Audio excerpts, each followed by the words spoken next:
Greetings. My name is Dr. Waddell Brooks, Sr., your host, and this is Community Forum. Ladies and gentlemen, we have an outstanding guest with us this evening. We have Dr. Howard Robert Cooper. Ian Cooper, Howard Ian Cooper. Howard Ian Cooper. He's a doctor of dentistry, and he's also And also the coroner. also the coroner. Yeah, Lake County coroner. So we got a lot to talk about this Oh, evening, and I will be learning right along with my audience. Sure. So this is the first time that you've been on the program, and it's just an honor for you to take time from your very busy schedule to be with us. As a matter of fact, I might as well give some kudos before we get started to Willie Brooks. Willie Brooks told me he wasn't satisfied for the past few months until I got you on the program. Another person is James Sisson. Sure. James Sisson's from North Chicago, and Willie Brooks is from Zion. They both are doing outstanding work. They are. They're in both really themselves. big in the community, and they do a lot for a lot of folks. And it's a pleasure for me to help them as much as I can. I really enjoy And working I'm with looking them. ways for my program to really take off, and they say he's the one Oh, that well, you get. I don't know. Your We'll ratings, see. your ratings will definitely go up. Well, first of all, as I give all my guests the opportunity, tell our listening audience a little bit about your personal and professional background. Sure. So I'm a dentist, born and raised in Lake County. So Okay. I've been here really my whole life, and practice in Gurnee. I've been practicing dentistry for 28 years. Wow. And have really done a lot of stuff in dentistry, and I enjoy dentistry, and it's always been really my life's dream to be a dentist, because my dad was a dentist, and I really just wanted to follow in his footsteps, and it's just always what I've wanted to do. And then when I was in dental school growing up, I used to watch TV like we all did, and I used to watch Quincy. And I loved Quincy, and I thought it was a really cool show with the forensics and all that. And so when I was in dental school, I took all the forensic classes. Okay. And what a dentist does in the forensic world is we do dental identification of people via their teeth. So I got into that, and then in the 90s, in the middle 90s, I went to the Armed Forces Institute of Pathology, and I took their mass disaster course, and then I got onto a government team. And with that team, when 9/11 happened, I was called at 11 o'clock that morning, and they asked if I could go to New York the following day. Wow. So we went to O'Hare, and O'Hare obviously was closed, and we went to the back side of it, and there was a Air Force C-130 waiting for us. Okay. And we took a C-130 to New York with 2 F-16s by our side, which was really an unbelievable experience. Well, it's not a surprise then to learn how you got involved in dentistry then, right? So yeah, no, that wasn't a surprise. That was probably just my genetics, So, but it was, the forensics was something a little bit different than the regular dentistry, and it was really, really interesting. And then after that, I got onto a weapons of mass destruction team. And when Katrina happened in New Orleans, we went down there, and I was there doing body recovery and decontamination for 5 weeks. Wow. So we did a lot of work down there in New Orleans. Now, is your family, your father still in dentistry? Or? He is. He actually lives in California and practices a little bit. But so this picture here, this was our team when we went to pick up bodies. This was the what we wore, and Now, was this Katrina? this was Katrina, yeah. Okay. And we had a great group. This is what we call a strike team, and we would go, like in this instance, we went into that house, and there was a body that was there. Oh, boy. And that's what we were there to get. And so we would bring it back to the morgue. We would decontaminate everything, and then from our section, it would go into the regular morgue, where they could then identify the person that they were. This was an unusual situation because bodies were built on top of the ground down there. They weren't buried on the Right, ground. so they don't bury people in New Orleans because the water table's so high. So, Okay. so not only did we have people that we picked up out of homes and stuff like that, but all the graves, people floated away as well. So we had to, pick those folks up as well. So there was a lot of work to do. And then there was another hurricane that came after that, so it was even more busy after that. I know we have some pictures of 9/11. There was one, 9/11 was very different because, this picture here, we worked a 12 to 14 hour shift, and we were the first group to go in. So we started at 7 o'clock at night and we worked till 7 o'clock in the morning, and this was after shift one day. And this particular area was Bellevue, and if you look at all those pictures, those are actually almost like wanted posters, and they're people looking for their loved ones. Have you seen my dad? Have you seen my husband, my wife? And it told all about them, and it had multiple pictures of the folks. So that's what that was. And then the next picture that I brought was just our team, and we were the ones that did the dental identification, and that was us after dinner one night. We just took a group shot. So, tell us the importance of our listening audience. Tell us about good maintenance of teeth. Okay, How well, important it is to have it's very important. People don't really realize that. They think about teeth as really separate from the whole human body, and they really aren't. I mean, we see a lot of diseases manifest in the mouth, and periodontal disease has been linked to other diseases, and so we obviously want people to come in, and have their teeth cleaned and evaluated, because we're always looking for a disease state. But more importantly, good hygiene leads, to really just a healthier mouth and healthier body. What people are afraid of is what they call root canal. Is that? Yeah, and that root means canals. that's when they don't get clean their teeth on a regular basis, the food get underneath the teeth. Yeah. So basically, what happens, like with a root canal, is you have a tooth that gets decayed, and then it gets decayed to the point where the decay is so large that it actually goes into the nerve chamber, and it infects the tooth. And when that happens, we need to remove the nerve and clean out the infection, and that's called a root canal. Right. A lot of people dread them. I do a lot of root canals, and I actually enjoy root canals, and it's nice because we can actually take somebody that's in a lot of pain, and we can get them out of pain, pretty easily and quickly. So I do like the procedure because it's nicer to be able to, save teeth if we don't have to take them out. I mean, that's a good thing. The treatment has really been improved down through the years, right? Yeah, I mean, I think now dentistry, this is certainly, if we look at our technology, I mean, it's the best it's ever been. I mean, we can create crowns, in our office. We can, do root canals in one visit. And sometimes there are situations where we can't do everything we want to do at the same time, but, we can do a lot of stuff right away. I mean, I have people that come in, we can get people in first thing in the morning. I take molds, I can take out all their teeth, let's say right after lunch, and deliver dentures, right then. So, I mean, we can do all that in one day now. What type of staff you have to do all that? We have a lot of staff. I have 15 folks that work at the office, and I have two associates that work there as well.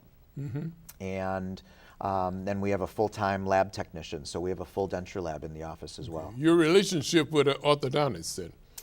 So our relationship, I do have a bunch of orthodontists that I refer to, and they're not in our office, but yeah, we refer out to a lot of orthodontists in the area, and I mean, it's nice. The patients enjoy that, and that's really, we don't refer out too much stuff, but ortho is definitely something we do. So you have it in-house. You have for our dentures, we have an in-house lab, yeah. Wow. And that's really nice because we can do repairs and relines while people wait, and then we can, create dentures, like I said, all in one day. So you don't have the multiple visits. Well, if this will any way ease the pain of those that are watching, to let them know it's not gruesome to go through the process now. You can go in one day and out the other and have just about everything done. And you mentioned you have about, 15 people 15 on people the staff? in the dental office, yeah. Wow. Yeah. Wow. What type of training is needed for dentists? For dentistry, so I went to college. As a matter of fact, was that Michigan State University? It was not. It was No. not. I did a year and a half at Iowa and a year and a half at Bradley. So I finished up a year early. I got early acceptance to dental school, and then I started at Loyola University of Chicago and did my dental school. And that's a 4-year training program.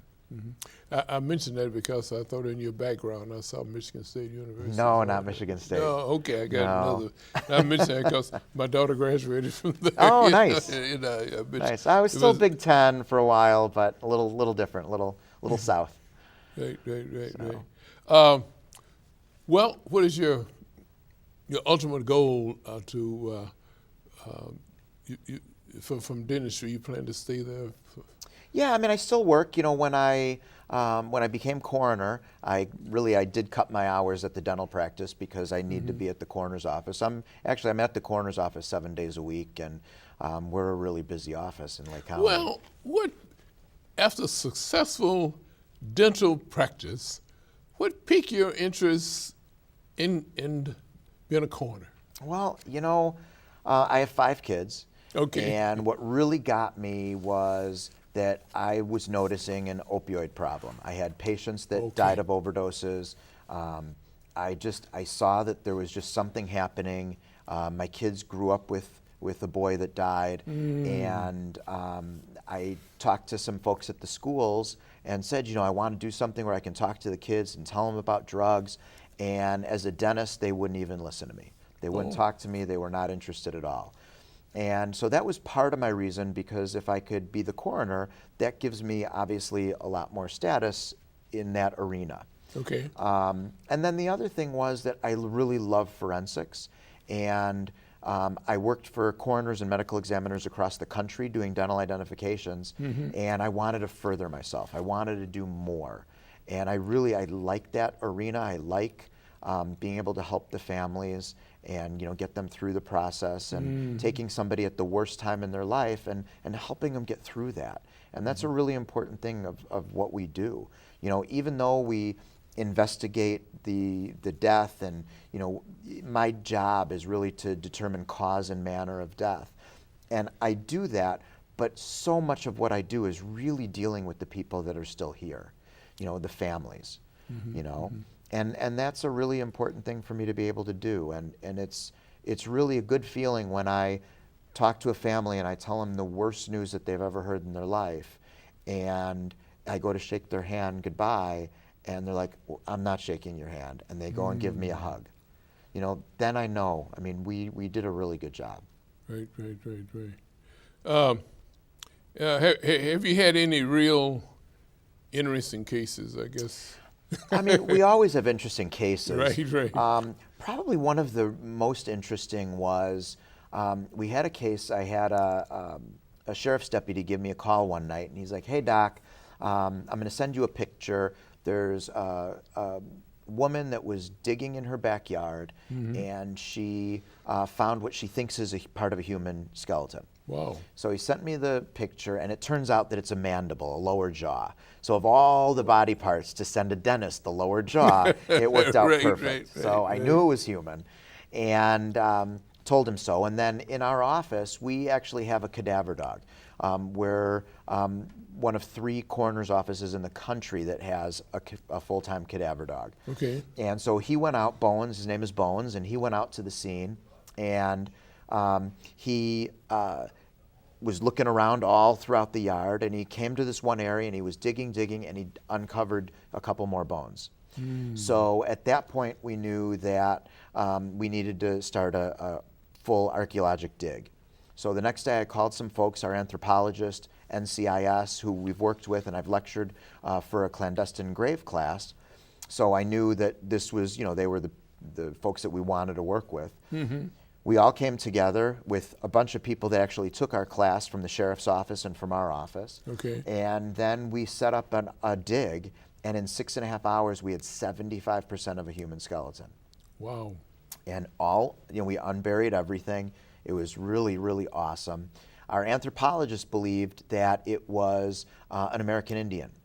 And so we sent the body to a specialist, And they determined that it was, not only was it what they call a prehistoric American Indian, it was a boy between the ages of 20 and 30, but his bones were between 800 and 1,000 years old.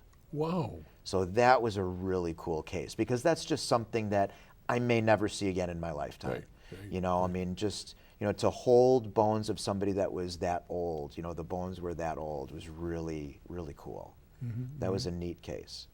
I can understand being a doctor, you know, you'd be interested in a coroner's position, but what are the qualifications? So the qualifications for a coroner, believe it or not, you have to be 18 years old, you have to live in the county, and be able to vote, be registered to vote. And that's it. That's it. That's it. So, I mean, obviously, from my perspective, my background, I think, plays a lot into it. And, you know, I think it makes me, obviously, much more valuable as a coroner. But by law, I don't need any experience, believe it or not. That's intriguing, you know? It is. And it could be scary. Well, what does actually a coroner do then? So my job is to determine cause and manner of death. So the cause of death would be, you know, why somebody died. So it could be a heart attack or drowning or a stroke, things like that. And then manner is a category that that we put that death into. And our categories, there are 5 of them, and it's homicide, suicide, accident, natural, and then undetermined.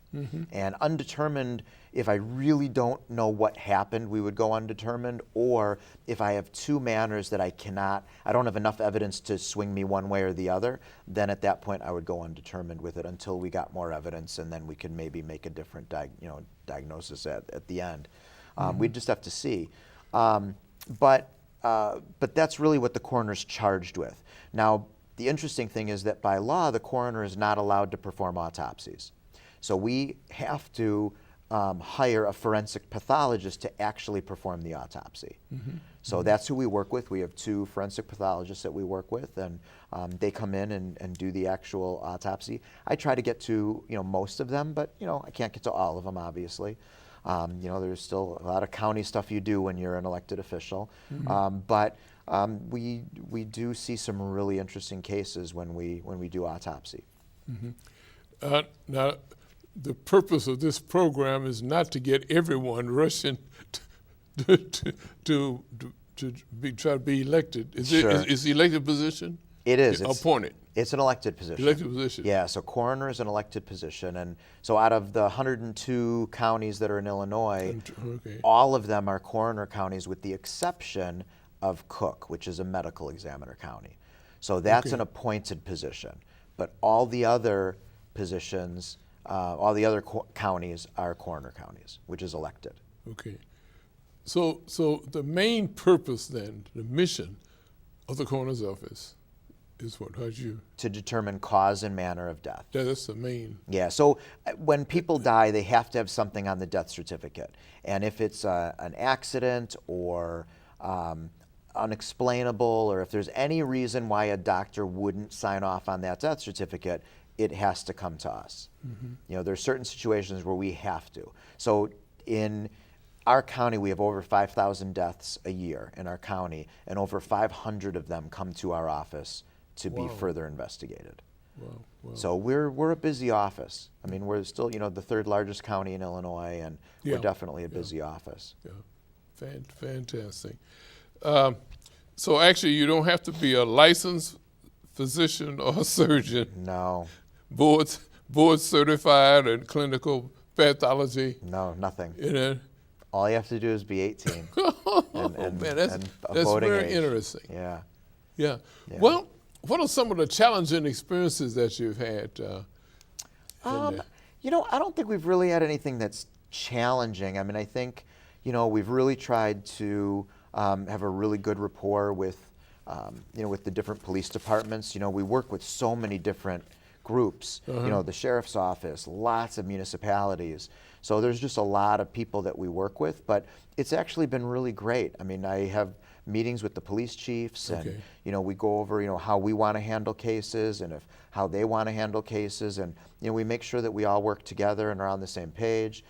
We make sure that all of our press releases are coordinated, so we're not giving information that's going to hurt their investigation, and they're not giving out stuff that's going to hurt our investigation. Yeah. So we really work together, and like I said, it's really been wonderful. I mean, we've had really good success, and the folks that we work with, the firefighters, the police, everybody's been great. I mean, there's really never been a time where it's been anything other than that. I mean, You also have relationships with the county board too, right? Oh, of because course. I'm sure you well, you they have to make handle reports. we make reports, but they handle our budget. So, and Right. when there's stuff that we need for our office, I mean, that's really important. We got to make sure that they understand what we need and why we need it. Well, what type of budget do you have for the coroner's office? So, I mean, we're about $1.5 million, and it's everything from our removal service to all the autopsy equipment. Obviously there's all the business supplies that go along with any office. Okay. But most of our stuff is more lab testing, the pathologists, and then what we need in the field to do our investigations. And the your services are requested, right? It's not automatic. Well, we have to they have to notify us. So anytime there's a death in the county, they have to notify the coroner's office in a timely fashion. Okay. So that whether it be a nursing home or whether it be the police department. And then we'll ask a series of questions, and that'll determine whether or not we actually have to go out to the scene. Sometimes if it's, 97-year-old, they've had a lot of health issues, they pass away in their sleep, there's a doctor that's going to sign off on it. We're aware of what's happened. Yeah. That we don't necessarily have to go and do a full investigation. Now, if it's, someone that, even if it's, let's say, a 70-year-old that doesn't have a doctor, no medical history, we have no idea why they've passed away, we will have to do an investigation. And then, at autopsy, hopefully we'll see something. And if not, then we'll, worry about our toxicology, and hopefully that'll give us some insight as to what happened. Now, where are you located, though? So the coroner's office is in Waukegan. We're at 26 North Martin Luther King Jr. Avenue. So we're right across the street from the courthouse, next to the Waukegan City Hall. Conveniently located, huh? Yeah, it's actually not a bad location. Ideally, I think our best location would be probably more center, like Libertyville, just because we go to so many areas in the county. So that would, central location would be better. But, the office is in Waukegan, and we make it work. It just takes us a little longer to get to certain areas. Dr. Cooper, in no way is this a 9-to-5 job, right? It's a 24-hour job. Yeah, no, I've been on scenes. I can't even count how many times I'm out in the middle of the night, and sometimes I'm out all night. There are nights where I'll leave my house at, 1 o'clock in the morning, and I don't even return home the next day, until that night. It's busy. We're a busy office. I do try to get to every scene. I'm probably over 90%, which is pretty much unheard of because most coroners don't actually go to scenes. Usually it's just the deputies. But I really believe that that's what I should be doing, and it's nice because I understand the case, I know the case, I've seen the case firsthand, and then I've also been able to talk to the family and again start that process of healing and get them through what needs to be done, and I think that's really important. What about ethnicity? Do you find you have do you have a breakdown on the ethnicity of cases that you have? I don't. Right now we're doing our report as far as like people that have died. Yeah. We're doing our annual report. We're almost done with it now. This is something that hasn't been done. Boy, I think the last annual report was 2005 or 2006. So we're bringing that back, and then we're gonna have a lot of numbers. So people will really be able to see a lot of different things in our reports. And I think that's important. I think people should understand sort of what our trends are and see just how many more deaths we have nowadays versus 20 years ago. And you mentioned to us about you have to be passionate about what you do. Oh, yeah. And I guess it's not any worst part of your job. You look at it as your best. I like to look at it as the best part of your job. What's the best part of your job? And you know, I've been helping people my whole life as a dentist. Okay. You know, by volunteering places, and you know, now in the coroner's office. I mean, I think that it's really all about helping people. I mean, everything we do. You know. I tell people all the time, and I slip this in every chance I get. I have never seen a Brinks truck behind a hearse yet. Yeah, no, no. You know, if that Brinks truck follow you there, you'll leave it there. Yeah, I don't think it'll follow me, but it's okay. You know, I mean, I do give a lot, and I give a lot of my time, and I do give a lot of money. I mean, I think that, you know, I'm a very lucky individual. I've got great kids, I've got a great family, and you know, I've worked very, very hard in my careers, but I've done well. And you know what? I mean, there's people that don't do as well, not because they don't want to, but because they just can't. Okay. And you know, those people, you know what? I don't mind helping those people, and I enjoy, you know, doing what we can do for folks that need Now, it. are your 5 kids, or 5 children, are they automatically college bound? You know, I mean, I think college is important for certain kids. Okay. I think that college isn't for everybody. Okay. So I think, you know, I mean, there's still a lot of trades. We need people in the trades. We need people to do there's lots of different jobs. So I have 3 kids that have graduated college already. Okay. I have 2 that are married already. I have a granddaughter now. Congratulations. Thank you. You know, but I still have 2 kids in high school, and you know, my daughter right now, who's a junior, is definitely talking about going to college. And you know what? When the time comes, we'll see what my son wants to do. To me, what really the most important thing is to get up every day and love what you do. Yeah. And it doesn't matter whether that involves college or not, because the reality is, I think sometimes we forget. You know, college sometimes is a belly button. That's what I consider it, because everybody has one. Everybody has a college degree now. That's not enough to set you apart in the world. You know, and it's not necessarily enough to get you a job. It's a master's degree now. That's the You thing, not you just, know. So, and like I said, there's lots of trades where you can make a good living, an honest living, and it's a great thing to be able to do. So to me, it's more about, you know, I've never, ever, ever woken up ever in my whole life dreading going to work. Never. It's important. You know, I love what I do, no matter what office. And, you know, I have friends that get up and hate what they do. I couldn't imagine living like that. Right. You know, Right. so, you know, that's just the way I believe. I mean, you know, I think that there's great things out there, and if you find your passion, doesn't matter what it is. It's your passion. What about organ donations, though? Do you get involved with? We do. I mean, we work a lot with Gift of Hope. We actually just had a case where somebody had died, and their body, they were an organ donor.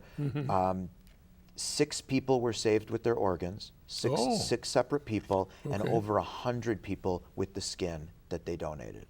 You know, so I mean, you look at least 106 people benefited from, obviously, from a horrible thing. You know, and it is horrible. I mean, they benefited from somebody dying, but I do think that for the families to know that their loved one lived on and helped, you know, 106. You know, this one individual helped 106 people, whether it be tissue for burns or a new heart or a new liver or a new, you know, kidney. I mean, that's a pretty powerful thing, to know that your loved one kept other people alive, even in their death.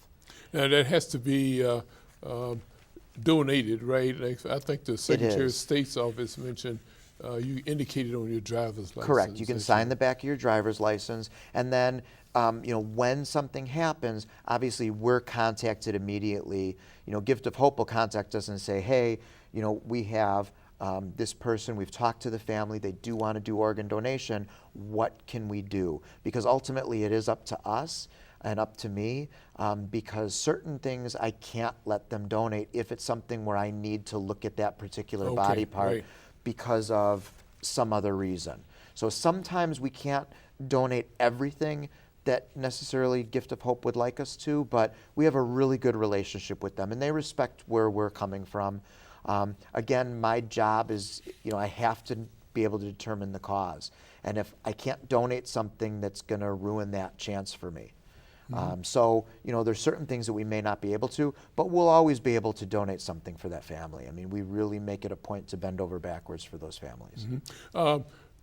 One thing I like to mention, what about internships? Have you had any interns in your office? Oh yeah, absolutely.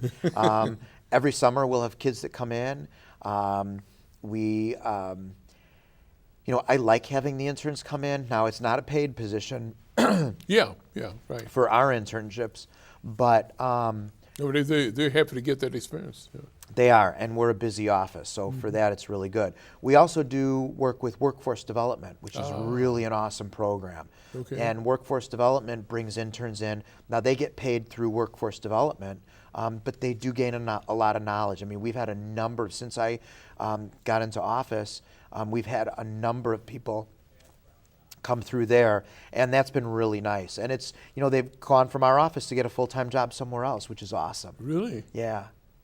Fantastic. So you're doing a great job. We're trying, we're trying. I think, I believe we're doing a really great job. What about the criteria then for a person that that's interested in? I know you see you have the high school, the requirements. You gave So me that. for criteria, internships, no, I mean, like, we'll have people, if, I have high school students that call me up and say, hey, Dr. Cooper, I'm really interested in forensics. I'd like to pursue that in college.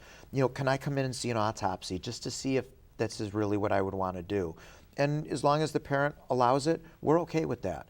I like getting kids through because it is a good opportunity. And I believe that really when, one of our mottos is the dead teach the living. And I think that it's important for us to always remember that. There always has to be something positive that comes out of what looks like a horrible situation or what is a horrible situation for families. So, if we can bring people in and they can, gain knowledge and learn something and, realize that is going to be their passion, that's what they want to pursue, I think that's a really good thing.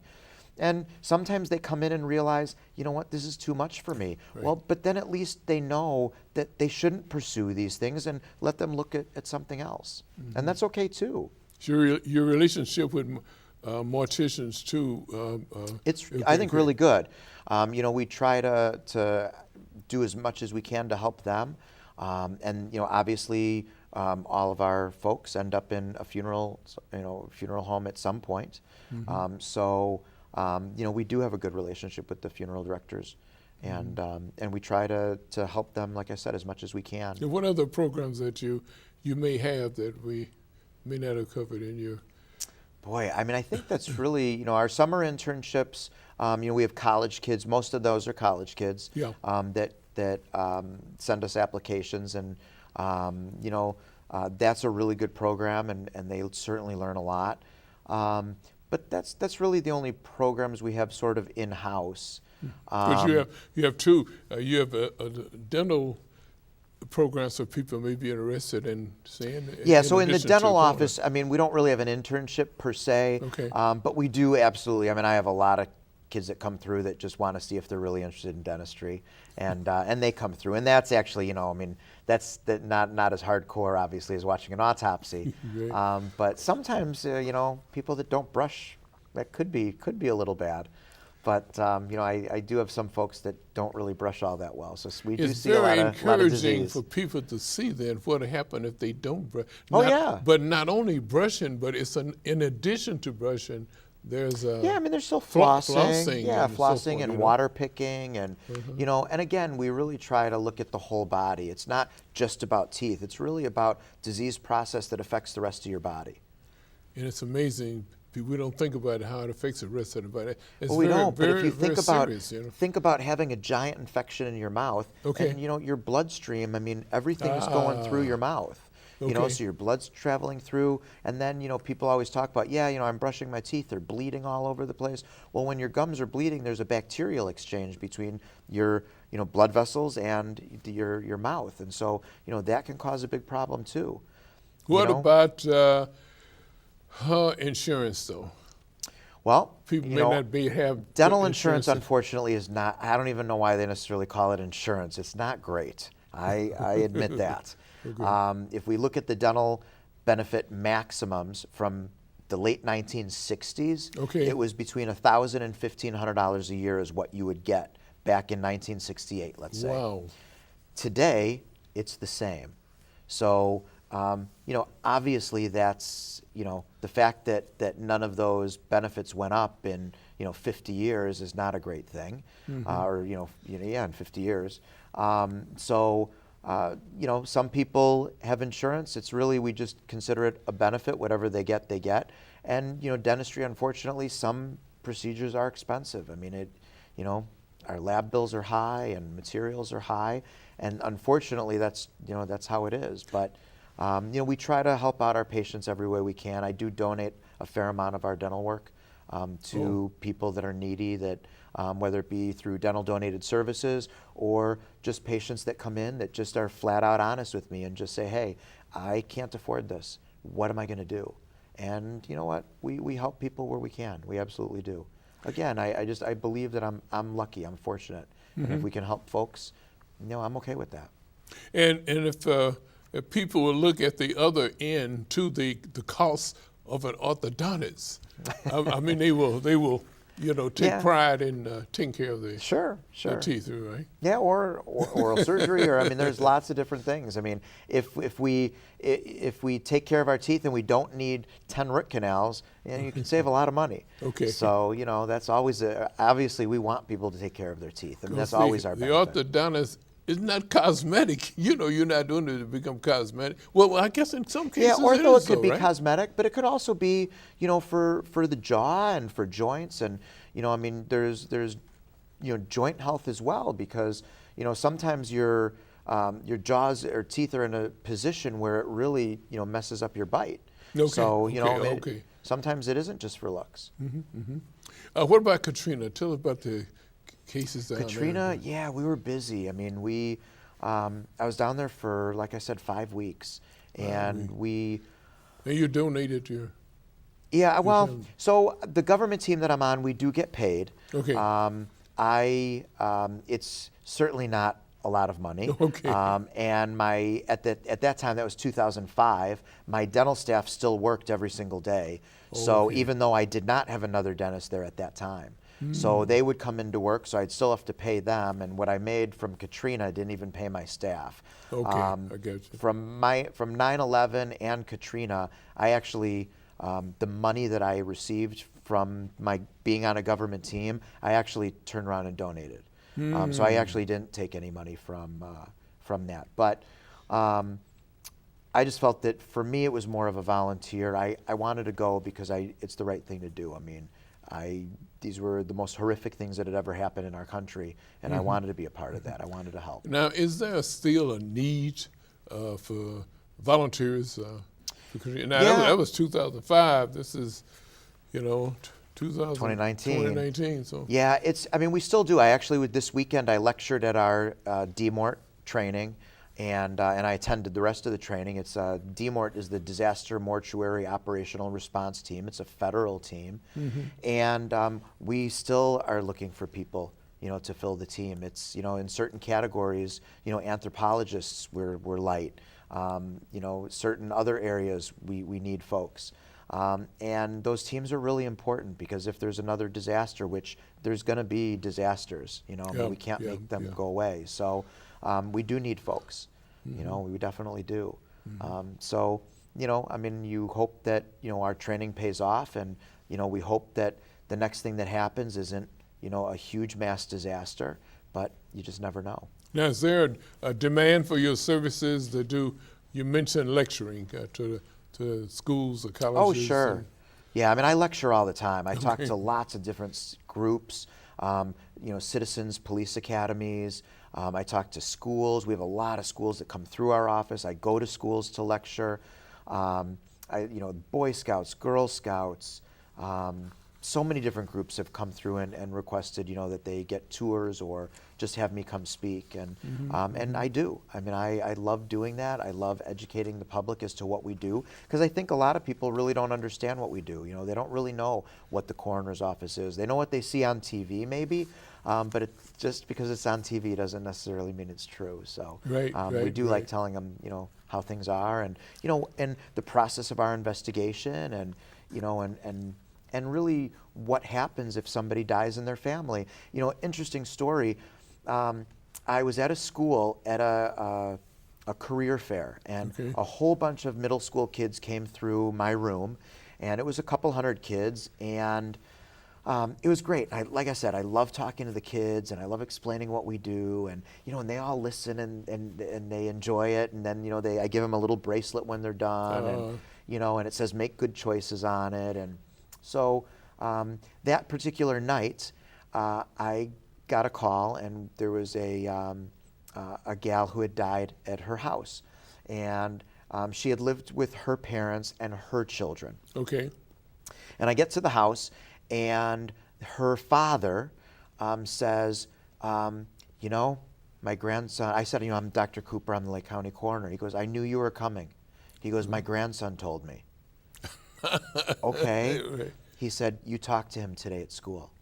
Okay. And he told me when we realized that my daughter was dead, he said, Grandpa, Dr. Cooper's going to be here, and I know him. And after we, looked at her and, did what we have to do, we take photos, we log things and do some stuff, I went into the bedroom, and there was the boy, and he was, he said, when we realized that my mom was dead, he goes, I wasn't worried because I knew you'd be here, and you already told me what was going to happen, and I wasn't scared. And he was wearing our bracelet.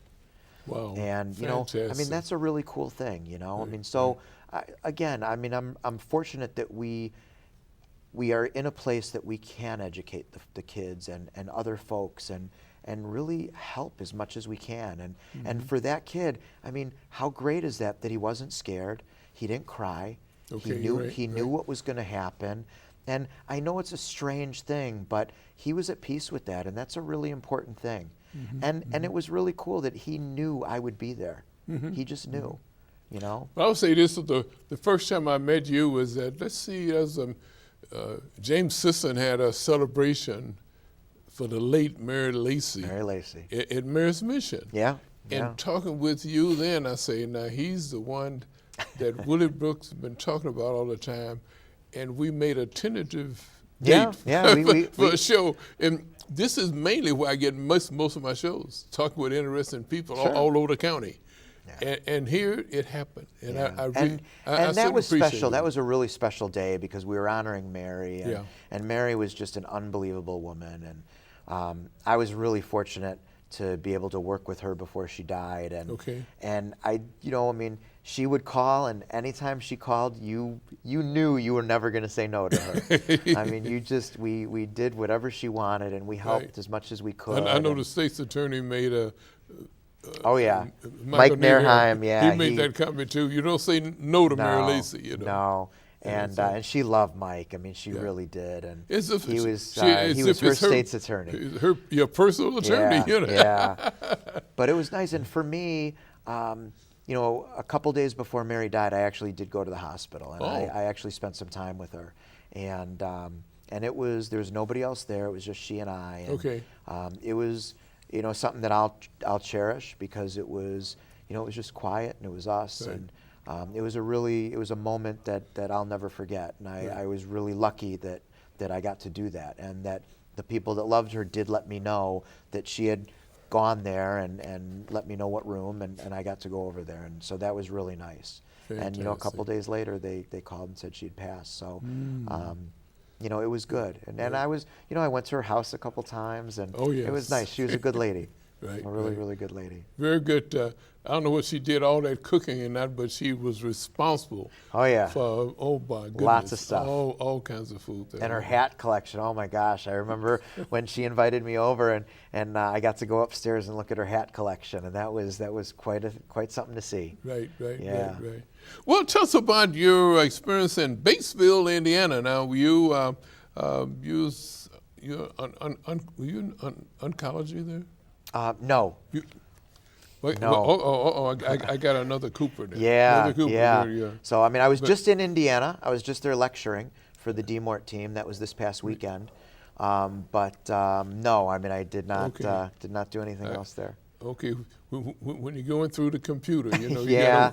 Sometimes you get somebody. There are a lot of Howard Coopers out there. Right. So, but that's I okay. found that out there too, you know. But I got the one though that people in Lake County should know. Yeah. Yeah. You know, and so if they didn't know, they know. Yeah. By No, the I mean, way, I'm sorry. No, I was gonna say. I mean, I've been here and done stuff in this county really my whole life. So long time. Yeah, if you have not been known all over the world, you will be after this show. Right. Of course. Because you go to drbrooks.tv and you Okay. go. Well, I will you definitely go to go. I know I've seen Willie there. I have definitely seen Willie there. Right.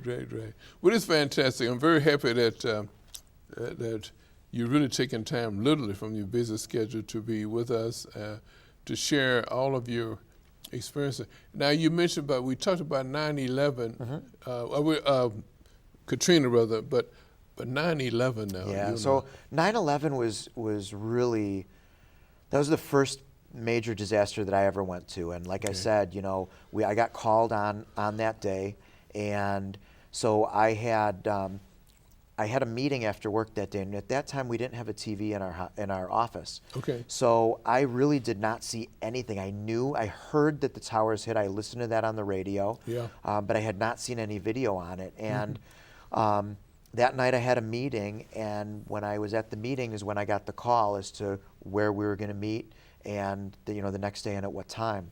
So I never really saw much. I went home, I packed, I said goodbye to my kids because I didn't know when I'd be home.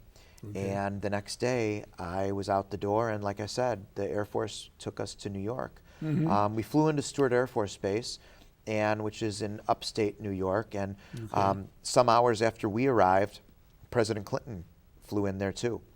Okay. Security was unbelievable, and a couple days later, we were down at Ground Zero, and so I was the first team in, and we worked down at Ground Zero and at the Office of the Chief Medical Examiner, and we did, like I said, dental identification, but when I was down at Ground Zero, we were really doing more triage work. So when body parts were found, they wanted to know were any of those dental related. And so that was where my expertise took me in that area. And then in the coroner's office, or medical examiner's office, we actually did the examinations and then made the identifications.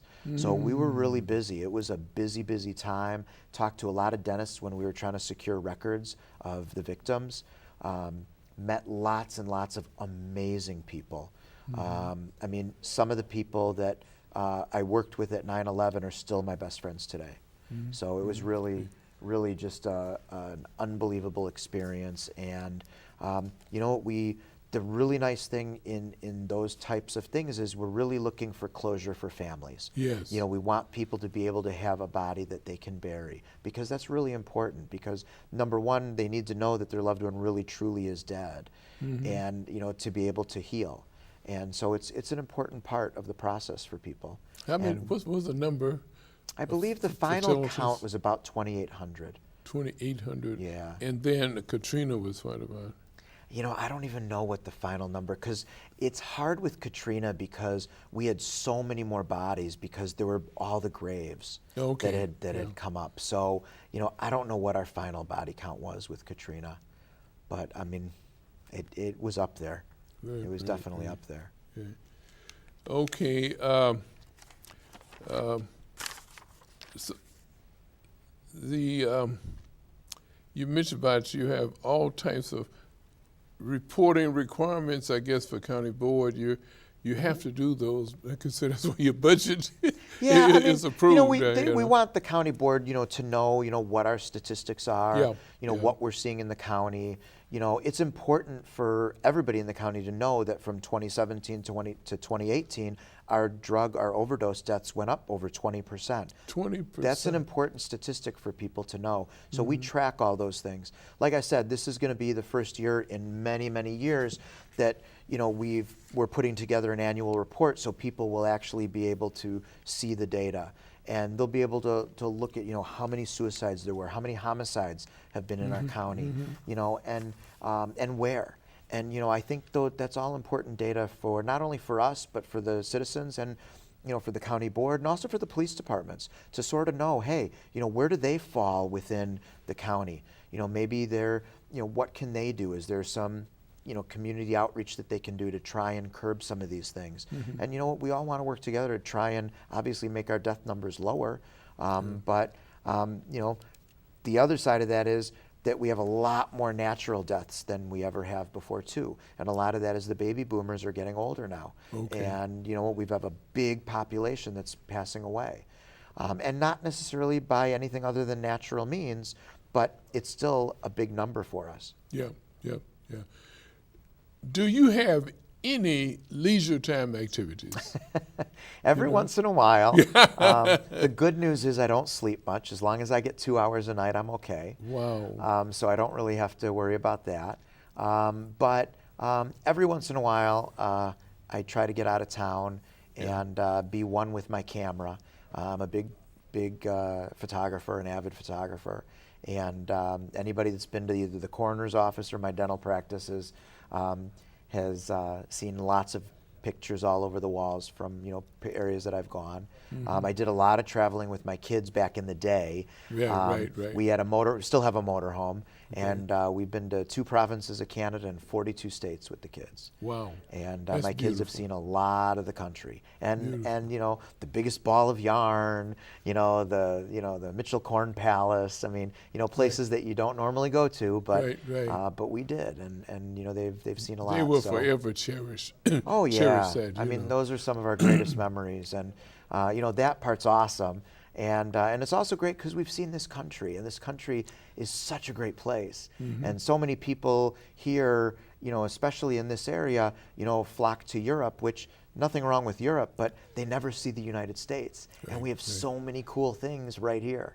So we've been to a lot of places, so it's been fun. Right. But yeah, that's probably my biggest thing is I enjoy taking pictures a lot. Very, very good. Yeah, I can relate to. We travel quite a bit with our kids, but mainly we flew. We flew to Washington D.C. Oh yeah. Remember Congressman McClory? Do you remember him? We went to see him, and he invited us to come down on the floor there. Oh, that's awesome. And everyone was looking, so he told his counterparts, so this is my nephew and nieces. Oh. Had a big, and they still remember that. That's they were in awesome. grade school. That's awesome. But, so we went to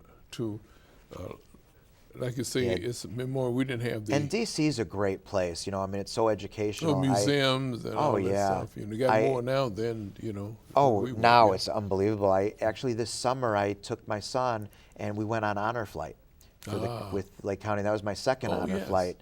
Yeah.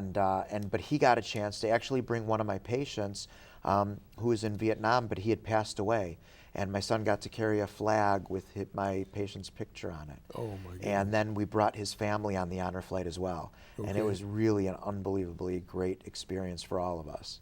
And honor flights really, if you've ever gotten any information about that, that's a really unbelievable thing that's done in our county. Yeah, my daughter-in-law's a part of that. That's great. With the North Chicago Exchange Club. Yeah, that's great. just And right that's there. who we work with, and it's just they do such an outstanding job. Right.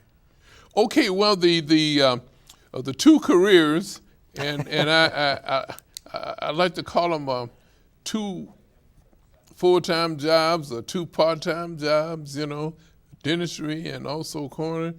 What do you call them? They're 2 full-time jobs. Like I said, I think the coroner's the You only full-time. got 2 hours sleep, so it The could coroner's the full-time, and the dental is definitely my part-time. be. The coroner is a full-time. It is. Okay, It is. yeah, It's a busy office. It's a busy office. That's an elected position. It is. Speaking of elected position, what about? Do you plan to run again? I do. 2020 is the next election, and Okay. we'll start kicking it into gear in September when it's time Okay. to get signatures. to get on the ballot. Now that'll be a time that you'll be moving around the county. Oh, Make yeah. sure people know who you are. Yeah. But I'm always moving around the county. So I mean, even in the last 2.5 years, I've been all over the place. I speak to a lot of different folks, and, Okay. and I really am out all over the place. So it'll just be a continuation, just like it is now. Okay, right. So we have your father was a dentist and you're a Yeah. dentist, but I have a younger brother that's a dentist. Oh, what about your None of my kids. none of them? No. Oh my goodness. Okay. No. So, but you have a great staff there. We'll keep. Yeah, they keep it going, and keep it going. we've got some other folks in there now, and it's all good. Ladies and gentlemen, again, we've been talking with Dr. Howard Cooper, Yep. dentist, general practice, and he's has a full-time job, and he's also corner of Lake County. Yep. And so we hope that you have enjoyed the program, that in the information that has been promulgated to you. And we hope to, we want to definitely thank Willie Brooks and James Sisson, give them credits for being responsible for Dr. Cooper being on the Community Forum. Thank you for viewing another awareness session on Community Forum. My name is Dr. Wardell Brooks Sr., your host.